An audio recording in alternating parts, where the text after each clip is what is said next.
এই পেপারটা দুটাতে বিট করতে হবে। ধরুন জানো পেপারটা একবার বিট করবে, আর দুটাতে বিট করছে, তখন তোমরা কি করবে? পুরোটা স্টপ কি বললাম?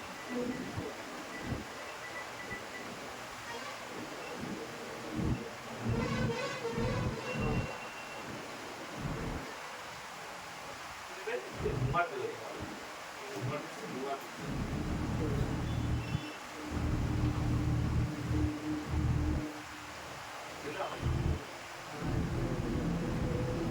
ঘুমাটা দেওয়ার পর যে পেপারে একটা বিট করছে, ভালো থাকছে, আমি এইটা বিট করছি, ওকে, যেটা বিট করছে সেই পেপারটা আমি ভোল্টেজ অ্যাপ্লাই করবো, কত করবো? 4.2 হলো দিলাম। একটা সার্কিট গ্রাউন্ড করব, ওরা বলতে তো মানান করে, ঠিক না? এটা পূজার আমি ব্লককে পড়াই, এই ব্লকটা ওই ডাবল পড়াই নিতে দেখো, এই মানাসটাকে দেখো, এটা গ্রাউন্ড করা।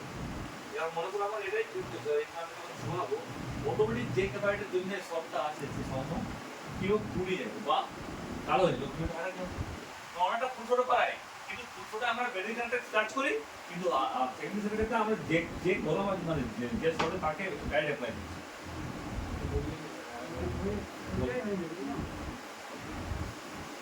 আমরা ফুলছোটা কি করি? ব্যাটারি কানেক্টেড ভোল্টেজ দিলে অটোমেটিক পুড়ে যায়, কিন্তু সেকেন্ডারি শর্টের ক্ষেত্রে তো ব্যাটারি কানেক্টেড ভোল্টেজ শর্ট দেখা যায় না।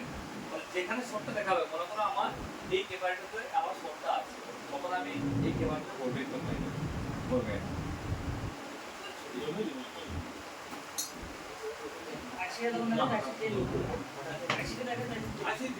যেটা আরো প্রবলেম সেটা